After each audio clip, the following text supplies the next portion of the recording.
लक्ष्य तैयार करना। परमात्मा ने जो सृष्टि बनाई है, पूरा सृष्टि परमात्मामय है, हमें उसकी खोज करने के लिए ब्रह्म में जो चरण करे वो ब्रह्मचर्य। तो ये जो 25 वर्ष थे बच्चे के, ये बहुत ही ज्यादा जरूरी थे। हम इसको हर चीज से कंट्रोल देते थे, माता पिता घर में और बाहर में। जब गुरु जी के यहाँ आश्रम में जाएगा वो बच्चा, तो वहां जाकर के नियम धर्म से रहेगा, क्योंकि अभी सब भरने का, क्योंकि खाली बच्चा खाली पात्र की तरह आया है। वो जब खाली घड़े की तरह आए तो उसमें माता पिता भी कुछ डाल रहे हैं, दादा दादी भी कुछ डाल रहे हैं, गुरु जी भी कुछ डाल रहे हैं, क्योंकि खाली पात्र में कुछ ना कुछ पड़ेगा। तो वो अच्छा है कि किसी अपने से, किसी शुभचिंतक से पढ़े, नहीं तो दुनिया वाले कुछ डालेंगे। तो हम ऐसे माहौल में उसको भेज देते थे जहां उसका कल्याण हो, जहां वो अच्छी तरह से पके वहां पर घड़े में। तो गुरुकुल परंपराएं थी हमारे यहाँ।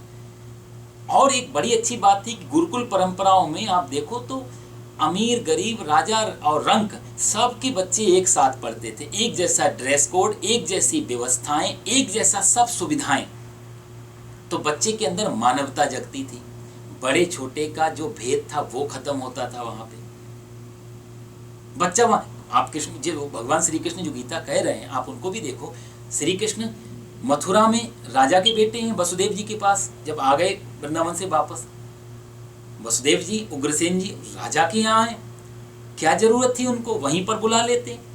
लेकिन नहीं, उन्होंने उज्जैन सांदीपनी आश्रम में भेजा उनको। कहाँ मथुरा, कहाँ उज्जैन, 500-700 किलोमीटर का फर्क तो होगा ही शायद।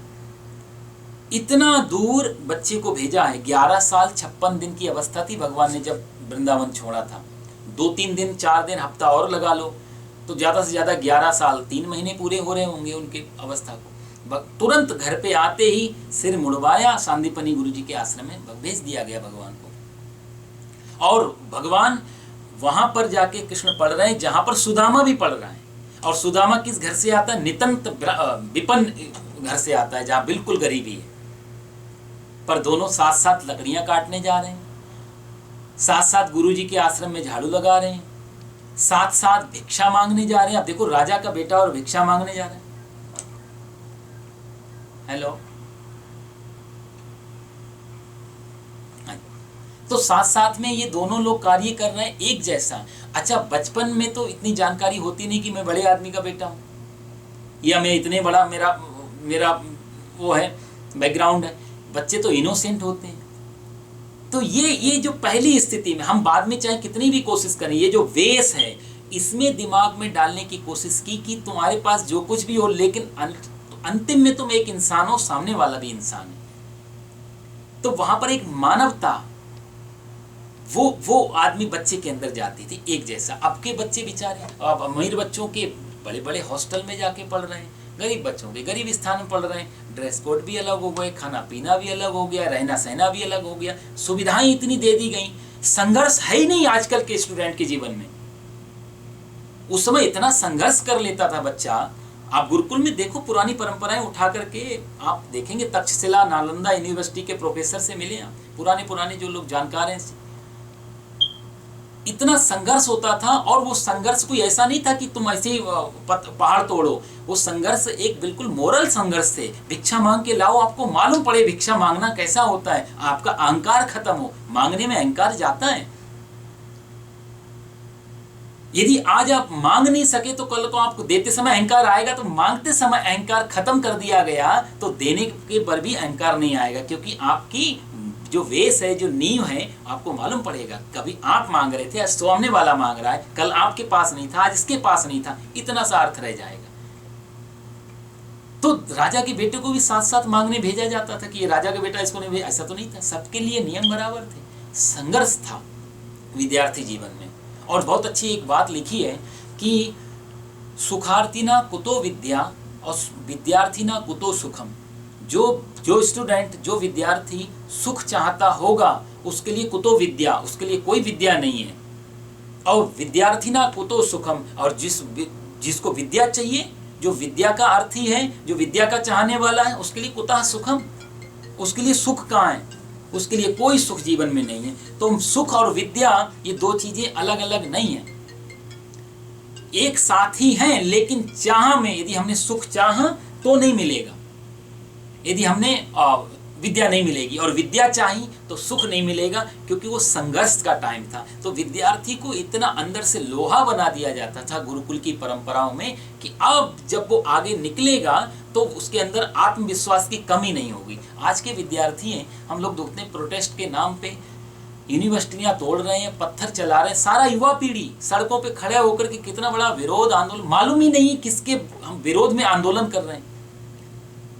आज युवा पीढ़ी जो नशेड़ी गंजेड़ी बन रही है, जो पत्थर मार रही है दूसरे के घरों पे, जो तोड़फोड़ कर रही है, जो विरोध कर रही है, उसका कारण कुल इतना है कि उसके पास काम नहीं है, उसके पास संघर्ष नहीं है, उससे केवल बौद्धिक प्रेशर है, होमवर्क है उसके पास में, लेकिन फिजिकल कोई संघर्ष नहीं बचा उसके पास में।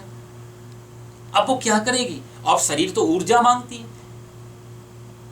ऊर्जा को रिलीज होना मांगता है शरीर। जो एनर्जी इकट्ठी कर रहे हैं खा पी करके, उसको कहीं ना कहीं तो निकालेंगे।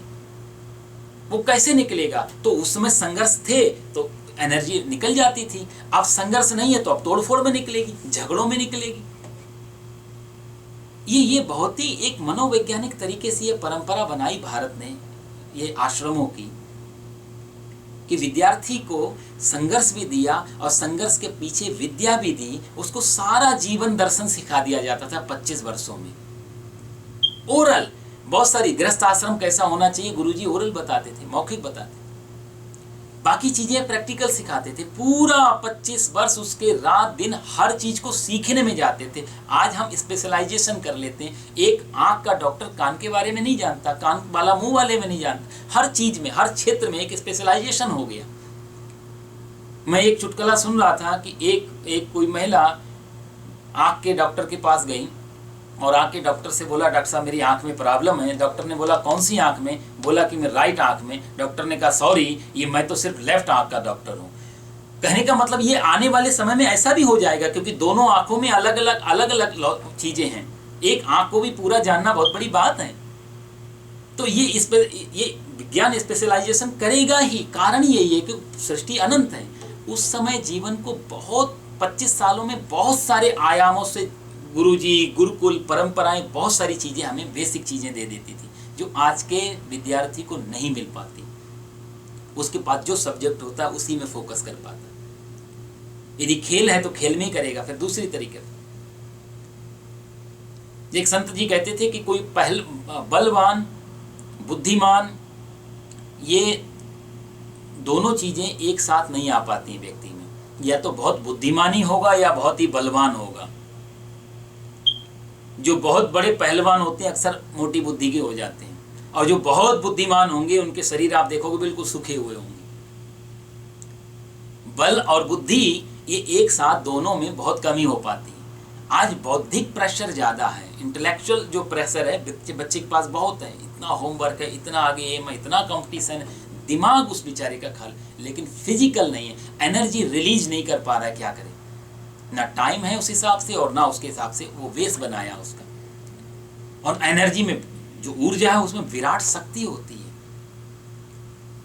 उस विराट शक्ति का यदि भगवान श्री कृष्ण अर्जुन से आगे कहेंगे कि उस ऊर्जा को यदि तो, और हमारे यहाँ कहा भी गया कि ऊर्जा ही परमात्मा है। कहीं ना कहीं हमने ऊर्जा को ही, उसी को, जो पावर है उस पावर को भी गॉड कहा है। दूसरे धर्मों ने भी जहाँ जहाँ परमात्मा का कोई सीधा यदि संबंध नहीं है तो उन्होंने बोला पावर ही गॉड है, उसी को हम ऊर्जा कह रहे हैं। आपने शायद नाम सुना है अल्बर्ट आइंस्टाइन।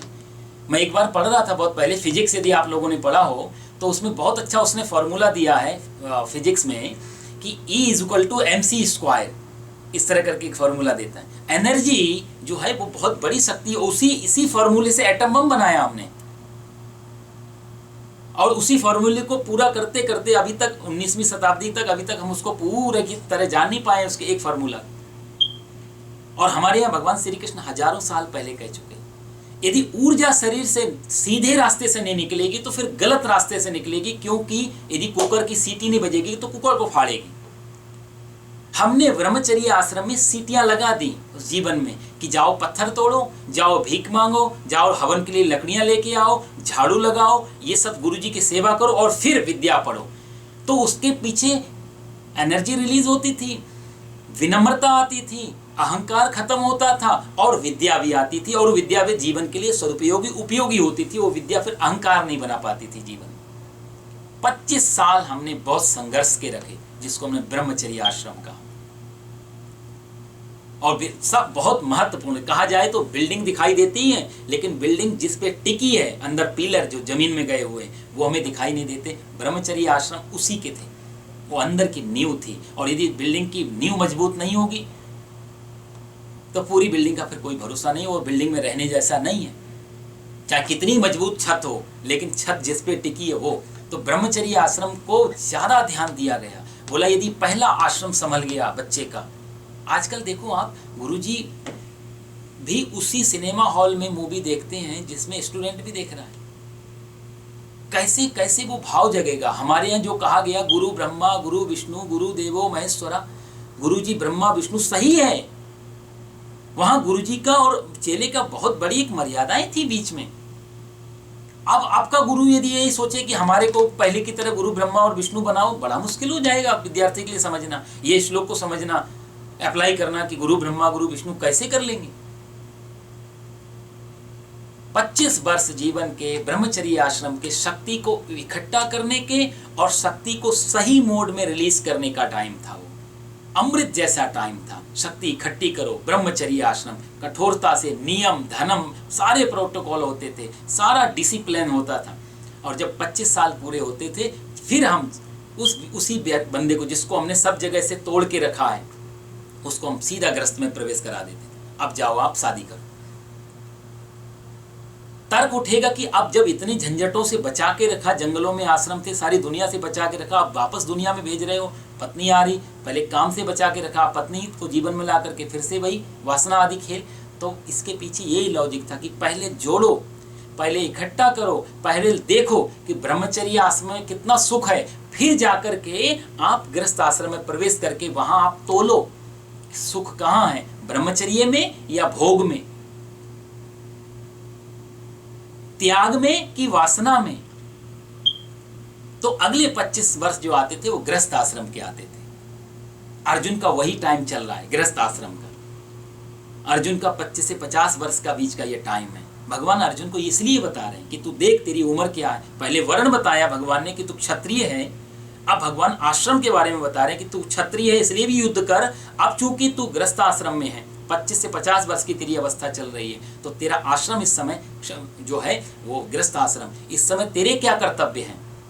तो 25 वर्ष जब आदमी 25 से 50 वर्ष के बीच में आता था गृहस्थ आश्रम में, तो फिर वो इन सब चीज़ों को भोगता था जो जो चीज़ें उसने छोड़ी हुई हैं। अब रिश्तेदारी ने अपनाएगा, बच्चे पैदा करेगा, विवाह करेगा, बच्चों को बड़ा करेगा, सारी की सारी व्यवस्थाएं समाज की वो देखेगा। लेकिन उसके पास जो ठप्पा लगा हुआ गुरुकुल का दिमाग पे, तो सारे अच्छे मोड में वो सब चीज़ें करेगा। हमारे यहाँ तो कहते हैं कि एक आदमी यदि संतानोत्पत्ति के लिए गर्भाधान करता है सिर्फ, तो वो भी एक अर्थ में पूरे तरह से ब्रह्मचारी है और ब्रह्मचर्य आश्रम में ही है। भारत ने कहा वो पूर्ण रूप से ब्रह्मचारी है, क्योंकि वो सृष्टि के क्रम को फॉलो कर रहा है। आपने गृहस्थ हमने अपनाया इसलिए कि सृष्टि को आगे बढ़ाएं, तो संतान के लिए तो काम में जाना पड़ेगा। तो सृष्टि के क्रम को आगे आपने बढ़ाया, आपने कोई नियम नहीं तोड़ा, इसलिए आप ब्रह्मचारी हैं। ये भारत का बहुत बड़ा क्रांतिकारी फॉर्मूला रहा। तो वो जो गृहस्थ 25 वर्ष देख करके आया, उसने 25 वर्ष अगले अपने जीवन में विवाह आदि करके उसमें भोगना चालू किया। और यहाँ सारी की सारी जो चीज़ें उसने छोड़ी सिर्फ वापस आई हैं। अब वो टकराना, उसके अंदर हिम्मत है, उसके अंदर आत्मविश्वास है, उसके अंदर कॉन्फिडेंस है। वही ब्रह्मचर्य चीज उसके लिए अब उसके लिए वो हथियार बन जाएगी जो 25 वर्ष इन 50 वर्षों में। अब वो दुखी नहीं होगा क्योंकि दुख इतना देख चुका है। भाई एक बच्चा चटाई पे सोया, भीख मांग के खाना खाया, झोपड़ियों में रहा, अब अगले 25 वर्षों में उसको जो भी मिलेगा इससे तो ज्यादा ही मिलेगा। कितनी समझने की बात है। जिंदगी अब जो भी देगी ब्रह्मचर्य आश्रम के बाद वो सदा ज्यादा होगा। पहले अपना घर नहीं था, गुरु जी का था, अब छोटी अपनी झोपड़ी भी होगी तो भी ज्यादा होगी। मेरी तो है, उस समय गुरु जी की थी। उस समय भिक्षा मांग करके खीर भी खाता था, लेकिन इस समय रूखी भी रोटी खाएगा तो भी मेरी तो है, मेरी मेहनत की तो है। तो ब्रह्मचर्य आश्रम से निकल के गृहस्थ आश्रम में जब भी जिंदगी प्रवेश करती थी तो सदा हमको जिंदगी ज्यादा देती थी और प्लस होता था जिंदगी में, इसलिए ज्यादा सुख का अनुभव होता था। आज उल्टा है, आज बच्चा स्टूडेंट लाइफ में वो जो 25 वर्ष उसमें इतना ज्यादा सुख भोग लेता है कि अगले 50 वर्ष जो उसके शुरू होते हैं 25 वर्षों के बाद, उस समय संघर्ष शुरू होता है। हमारे यहाँ संघर्ष को पहले डाल दिया, भोग को बाद में डाला। यहाँ पहले सब कुछ भोग लेता है, प्लेन में बैठ लिया, लग्जरी लाइफ जी ली, बड़ी कारों में आ गया, सारी चीजें सुख सुविधाएं उसके पास हैं माता पिता के द्वारा, दूसरी मेहनत गॉड गिफ्ट में सब चीजें उसको मिल रही हैं। संघर्ष तो रहा ही नहीं जीवन में, तो इसके बाद जो जिंदगी होगी वो सदा कम देगी, और हमारे यहाँ आश्रम में जो भी जिंदगी देगी वो सदा ज्यादा देगी। कितना बड़ा एक कारण था। आज यदि बच्चा स्टूडेंट लाइफ से निकलने के बाद में बहुत ज्यादा फ्रस्ट्रेशन होता है, बहुत स्ट्रेस में होता है, उसका कारण यही है क्योंकि अब जो भी मिल रहा है उससे अतृप्त है कि ये तो मिल चुका, बड़ा घर तो है मेरे पास, बड़ी कार तो है, बड़ा मोबाइल तो है, बड़ा सोना चांदी पैसे टके सब कुछ तो थे हमारे। तो अब जो बच्चे बड़े होने के बाद दुखी हो रहे हैं उसके कारण यही था, उन्होंने पहले संघर्ष नहीं देखा, और जीवन में जब बाद में संघर्ष आता है तो बेचारे बहुत दुखी हो जाते हैं। संघर्ष का अनुभव ही नहीं रहा, संघर्ष क्या होता था इन चीजों से समझने जैसे। उस समय व्यक्ति इसलिए सुखी हो जाता था क्योंकि उसको लगता था अब हर चीजें आ रही। तो ये 25 से 50 वर्ष ये बहुत महत्वपूर्ण थे व्यक्ति के। और जब 50 वर्ष, लंबी चीजें हैं जितनी भी इसमें बातें की जाएं आश्रमों के बारे में, बड़े ग्रंथ में लिखा हुआ है, बहुत विस्तृत रूप से, बहुत विराट रूप से हमारे ऋषियों ने लिखे एक एक आश्रम के बारे में। तो गृहस्थाश्रम इन चीजों का तो था ही। फिर जब 50 साल का वो होगा, वो व्यक्ति गृहस्थाश्रम को पूरा कर रहा होगा, तो तीसरा आश्रम लगेगा, उसका नाम था वानप्रस्थ आश्रम। तो ब्रह्मचर्य आश्रम देखा, गृहस्थाश्रम देखा, अब तीसरा चरण है वानप्रस्थ आश्रम। वानप्रस्थ का मतलब होता है कि वन जाना नहीं, जंगल जाना नहीं, सब कुछ छोड़ देना नहीं। प्रस्थ मतलब होता है प्रस्थान करने की तैयारी, चलने की तैयारी, निकलने की तैयारी। प्रस्थ मतलब होता है देखना सामने, तो वन की तरफ देखना, जंगल की तरफ देखना। अब तो जंगल या वन नहीं है, तो अब हो गया कि अब अपने लिए देखना कि मैं किस लिए आया हूं, अपनी खोज के लिए देखना, सामान बांधना, तैयार होना। जैसे हम लोगों ने यदि कहीं लंबी यात्रा पे जाना हो तो कुछ दिन पहले से तैयारी करते हैं हम लोग। छोटी मोटी यात्राएं हो तो थोड़ा समय देते हैं, लंबी यात्रा हो तो ज्यादा समय दिया जाता तैयारी का। तो महान यात्रा जीवन की यहाँ शुरू होगी अगले 50 वर्षों में, तो उसकी तैयारी करने के लिए 25 वर्ष तो देना पड़ेगा उस यात्रा को देखने के लिए। तो वानप्रस्थ आश्रम शुरू होता था 50 से, इसलिए आप संख्या भी देखो तो 50 के बाद जो संख्या आती है उसका मतलब होता है 51, 52, मतलब बन जाना नहीं, वन की तरफ देखो। अब 51, 52, जो वन शब्द जोड़ा इसीलिए जोड़ा होगा शायद कि वन की यात्रा शुरू होने वाली है। तो और अच्छा, दूसरा इसमें लॉजिक क्या था, जब आदमी 50 साल का हो रहा होता था उस समय, तो उसका बच्चा जो गुरुकुल में है वो वापस आने की तैयारी में होता था कि उसका बच्चा 25 साल का पूरा हो चुका होगा, अब गुरुकुल छोड़ करके वो घर आएगा, इधर ये 50 साल का पूरा हो जाएगा। तो ये अब धीरे धीरे जो चीजों को भोगा है उन चीजों से ये बाहर निकलना चालू करेगा।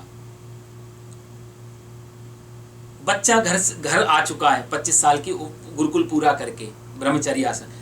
अब ये पिता अपने बच्चों को जो 25 से 50 साल का उसके पास अनुभव रहा, ब्रह्मचर्य आश्रम से गृहस्थ आश्रम का जो अनुभव रहा इसके पास, वो अपने बच्चों को देगा। उसके लिए 25 वर्ष थे।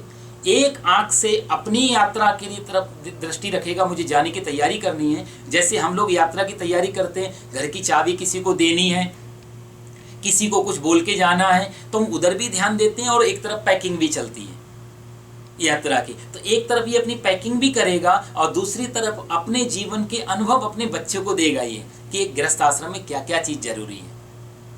इन 25 सालों में बहुत महत्वपूर्ण होता था घर में, इसलिए गुरु ये तो गुरु का काम करता था ये बच्चे को देकर के। और जब 75 साल हो जाते थे तब संन्यास आश्रम शुरू होता था। तो जब इसके 75 साल होंगे तो इसके बेटे का बेटा भी गुरुकुल से वापस आ रहा होगा, क्योंकि उसके 25 साल पूरे हो चुके हो रहे होंगे। तो ये दादाजी बन चुका होगा, अब ये बूढ़ा होगा, सिर्फ झुर्रियाँ पड़ी होंगी, संन्यास आश्रम की तैयारी होगी, धीरे धीरे जो भी भोग आदि थे वो निकल चुके होंगे, क्योंकि ब्रह्मचर्य आश्रम में जो चीज़ें जानी इसने कि इसमें क्या आनंद है, वो 25 सालों में इसने भोगा, और अगले 50 से 75 सालों में इसने दोनों को कंपेयर किया कि वो 25 साल अच्छे थे त्याग वाले, सामान्य जीवन वाले, या जो मैंने 25 से 50 में भोगा वो ज़्यादा शांति वाले थे। दोनों में तुलना करेगा, और तुलना करके 75 साल की उम्र में अपने पोते को, नाती को वो अनुभव देगा। और इसके अंदर वासनाएं नहीं होती, कोई लालच नहीं होता, एक सत्ता जैसे एक दूसरे को ट्रांसफर करनी होती है, ऐसे ये अपनी ट्रांसफर कर रहा होगा चीज़ों को कि अब तुम ये चीज़ें आगे बढ़ें।